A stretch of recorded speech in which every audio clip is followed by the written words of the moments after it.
You've heard of Midnight Express, you've seen the raw intensity on screen, but what if the man behind that performance was hiding a secret even darker than the prison walls he portrayed? Brad Davis wasn't just a Hollywood rising star. He was a man torn between fame and truth, battling addiction, love, identity, and a deadly diagnosis in silence. This is the real story, the one the cameras never showed. A story of art, pain, forbidden love, and one final, haunting decision. Brad Davis was born Robert Creel Davis on November 6, 1949, in Tallahassee, Florida. He grew up in a middle-class Southern family, the son of Dr. Eugene Davis, a dentist and naval officer, and Anne Creel Davis, a homemaker who later worked in theater administration. From an early age, Davis displayed a flair for performance and storytelling. Though he faced personal struggles, including a turbulent home life and questions about his identity and direction, he sought solace in the arts. His childhood was marked by both artistic curiosity and emotional turmoil, factors that would later lend a deep emotional authenticity to his acting. During his teenage years, Brad Davis began to pursue his interest in acting more seriously. After a brief stint as a musician and singer, he enrolled at Florida State University, but quickly realized that he wanted a more focused training in the dramatic arts.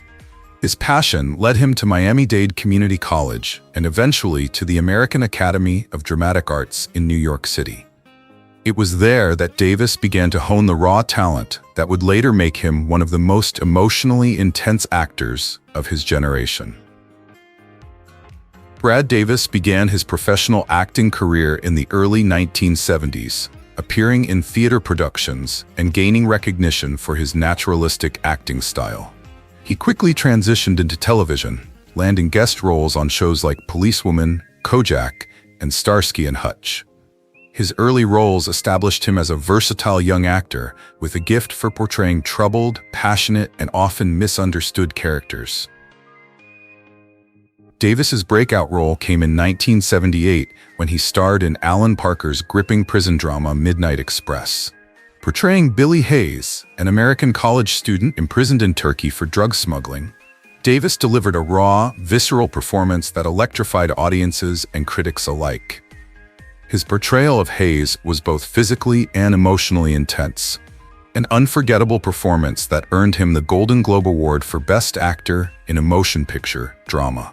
Midnight Express was not only a commercial success, but also a cultural moment, sparking debate over international prison systems and the American justice system abroad. Following the critical acclaim of Midnight Express, Davis was suddenly thrust into the spotlight. He was hailed as one of Hollywood's most promising new actors. He followed up with notable performances in A Small Circle of Friends, 1980, which explored the radical political climate of the 1960s, and Chariots of Fire, 1981, in which he played the role of Jackson Schultz in the Academy Award-winning film. Despite not being the lead, his involvement in such prestigious projects affirmed his place among the elite actors of his generation. In 1982, Davis delivered another emotionally charged performance as Ned Weeks in the original off-Broadway production of The Normal Heart, Larry Kramer's groundbreaking play about the early days of the AIDS crisis. Davis's decision to take on this role during a time of widespread fear and stigma around AIDS was considered courageous and compassionate, reflecting his personal commitment to justice and humanity. Throughout the 1980s, Davis continued working in film and television, but his career began to face challenges due to his struggles with substance abuse and health problems. Still, he gave memorable performances in works like A Rumor of War, 1980, Chariots of Fire, 1981, and Querelle, 1982. In 1980, Davis would play war correspondent Phil Caputo in the biographical made-for-television film A Rumor of War. The same year, he would be top billed for his role in the film A Small Circle of Friends. In 1981, he played American track star Jackson Schultz in the Academy Award-winning film Chariots of Fire. In 1982, Davis played the title role of George Carell in the film Querelle. Rainer Werner Fassbinder's final film before his death by a drug overdose. Known for his critically acclaimed performance in Midnight Express, 1978, lived a personal life that was deeply rooted in love, resilience, and the fight for dignity amidst adversity. Beyond the silver screen, one of the most powerful aspects of his life was his enduring relationship with his wife, Susan Bluestein, and their shared journey as parents to their only child. Brad Davis married Susan Bluestein, a respected and successful casting director, in 1976. Their marriage was not only a romantic partnership, but also a profound emotional alliance that would be tested repeatedly by the challenges they would face together. Susan played a pivotal role in Davis's life, both professionally and personally. She supported him through the highs of his Hollywood career and remained steadfast during the difficult moments that followed, including his struggles with addiction and his eventual battle with HIV. Bluestein, with her deep understanding of the entertainment industry, helped Davis navigate his acting career while also shielding him from some of its more toxic pitfalls. She became more than just a spouse. She was an anchor during his turbulent times. When Davis was diagnosed as HIV positive in 1985, a time when the stigma around AIDS was overwhelming and misinformation was rampant, Susan stood by him without hesitation. Together, they made the controversial and courageous decision to keep his diagnosis private for many years, a choice born not out of shame, but out of fear for his career and their family's livelihood. Susan's commitment extended far beyond emotional support. After Brad's health deteriorated due to AIDS-related complications, she became his primary caregiver. As the disease progressed and Brad's pain became more intense and unmanageable, their relationship reached a heartbreaking crossroads. In 1991, Davis made the difficult and controversial decision to end his life on his own terms, through assisted suicide. Susan remained at his side until the very end, honoring his wishes, supporting his autonomy, and demonstrating the profound depth of their bond. After his death, Susan went on to advocate for AIDS awareness and the right to die with dignity, keeping Brad's legacy alive through her activism. Brad Davis and Susan Bluestein had one child together, a son named Alex Blue Davis. Alex was born into a family marked by both artistic brilliance and emotional intensity. Raised in an environment that nurtured creativity and resilience, Alex eventually followed in his parents' footsteps into the world of entertainment. As a child, Alex experienced firsthand the complexity of his father's illness and the quiet strength of his mother. After Brad's passing, Susan took on the role of a single parent, instilling in Alex a sense of empathy, courage, and self-awareness. Over time, Alex would grow into his identity and career, becoming known not just as an actor, but also as a musician and activist. He gained widespread recognition for his role on Grey's Anatomy, where he played Dr. Casey Parker, a groundbreaking role, as Alex is a transgender man playing a transgender character, contributing significantly to representation in mainstream media. Alex has spoken publicly about his journey, including the legacy of his father and the strength of his mother, acknowledging both the love and the pain that shaped his life. Through his work and advocacy, Alex honors the memory of his father while building a name of his own, one that reflects a deep commitment to authenticity, courage, and creative expression. In what would become one of the most compelling and candid revelations from within Hollywood's hidden history, actor Brad Davis, best known for his riveting performance in Midnight Express, shocked the world when he opened up about his romantic entanglements with a number of closeted gay actors from the golden era of Hollywood. Known for his striking looks, rebellious charm, and intense emotional range, Davis himself had long straddled the boundaries of sexual identity, maintaining a carefully curated public image while privately navigating a much more complicated reality. As he grew older and more disillusioned with the double standards of the industry, he became more willing to expose the truths that had once cost men their careers, and, in many cases, their peace of mind. In a series of posthumously published letters and journal entries, Davis recounted several of these secret relationships in vivid, heartfelt detail. He described the loneliness and exhilaration of loving men whose public personas were meticulously constructed by studios determined to keep homosexuality a taboo subject.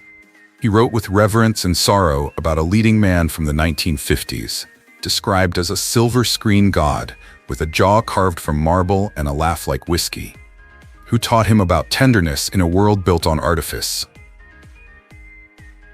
Though Davis chose not to name this man directly, speculation quickly turned to a handful of dashing figures from that era, known for their bachelor lifestyles and fiercely guarded privacy. But Davis did name names too, at least one in particular that sent shockwaves through both Hollywood and LGBTQ+ circles. He revealed a brief but passionate affair with Anthony Perkins, the enigmatic star of Psycho, whose own struggles with identity and repression had long been the subject of rumor. According to Davis, their relationship blossomed during the late 1970s, when both were navigating the fringes of Hollywood society. He was gentle, haunted, and so beautiful in his sadness, Davis wrote.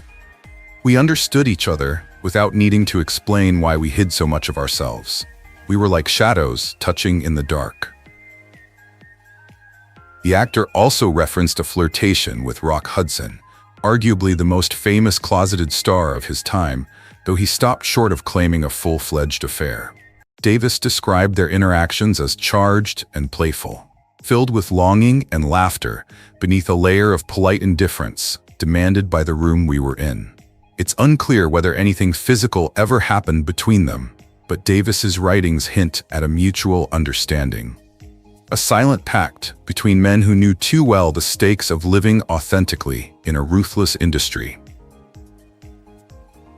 Davis's disclosures have been met with a mix of fascination and reverence. For many, his writings opened a long closed door on a part of Hollywood history that had been deliberately erased or obscured. His courage in revealing these stories, despite the personal risk and the taboo surrounding homosexuality during his lifetime, offers a rare glimpse into the personal lives of gay actors who sacrificed their truth for the sake of their careers. Now, in retrospect, we are beginning to understand more about why Brad Davis and Rock Hudson kept their relationship hidden.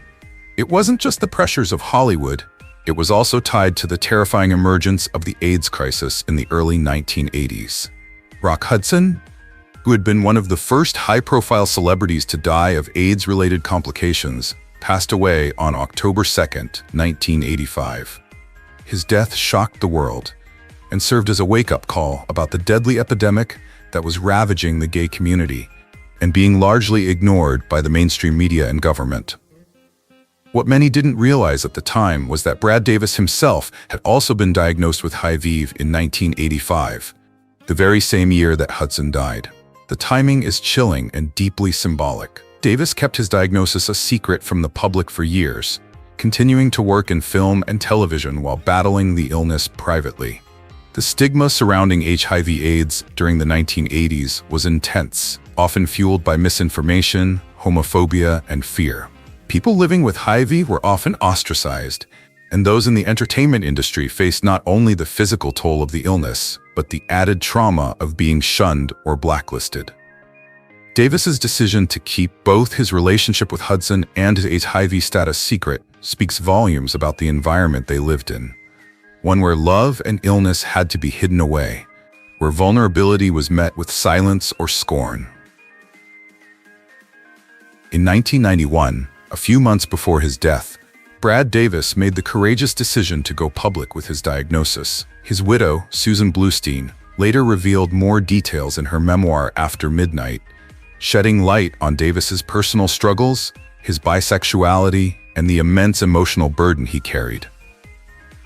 In the years since, the story of Brad Davis and Rock Hudson's hidden relationship has taken on a poignant historical significance.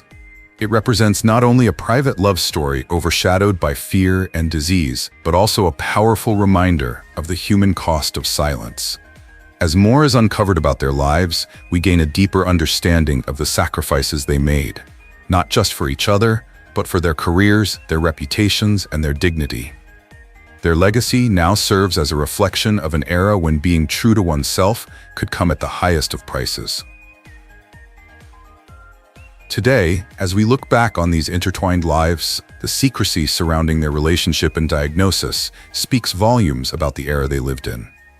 It also serves as a powerful reminder of how far society has come and how much farther it still needs to go. Brad Davis and Rock Hudson were more than just talented actors. They were human beings caught in a storm of fame, fear, and forbidden love. Their hidden bond and tragic parallel paths remain one of Hollywood's most poignant and powerful untold stories. Brad Davis, a gifted and charismatic American actor best known for his powerful role in Midnight Express, was diagnosed with HIV in 1985, a time when the disease was still largely misunderstood, deeply stigmatized, and often associated with widespread fear and social isolation. At the height of his career, Davis was confronted not only with the devastating personal implications of his diagnosis, but also with the sobering reality that revealing his condition could effectively end his ability to work in Hollywood. The entertainment industry, already notorious for its fickleness, was particularly unforgiving when it came to health-related disclosures, especially those involving HIV/AIDS during the 1980s. Consequently, Davis made the difficult decision to keep his diagnosis a closely guarded secret. His silence was not driven by shame or denial, but by a fierce determination to continue acting, and above all, to provide for his family, financially and emotionally. For the next several years, Davis fought an increasingly uphill battle against the progression of the disease, all while maintaining a brave public facade. He worked intermittently in film and television, quietly grappling with the physical toll the illness was taking on his body and the psychological burden of living a double life. Few people outside of his immediate family and trusted inner circle were aware of his condition. His courage and resilience were evident not only in his continued work, but also in the stoic manner with which he confronted his illness in private. On September 8, 1991, at the age of 41, Brad Davis died in Los Angeles. The public was stunned by his untimely death, and it was only in the final weeks of his life that the truth about his health began to emerge. The revelation that he had been living with HIV for 6 years without public knowledge cast a new light on the challenges he had faced behind the scenes. Several years later, in 1997, Davis's widow, Susan Bluestein, a respected casting director, broke her silence in an effort to honor her husband's memory and bring awareness to the realities of living with HIV/AIDS in Hollywood. In her candid revelations, she disclosed that Davis had likely contracted the virus through intravenous drug use, a habit that had been part of his tumultuous past. Davis had struggled with substance abuse during his early years in the industry, a battle that was deeply intertwined with the emotional pain he endured in his personal life. Despite eventually achieving sobriety, the long-term consequences of his earlier drug use had already taken root. Susan also confirmed what many had only speculated. Brad Davis had made the conscious and heartbreaking decision to end his life through assisted suicide.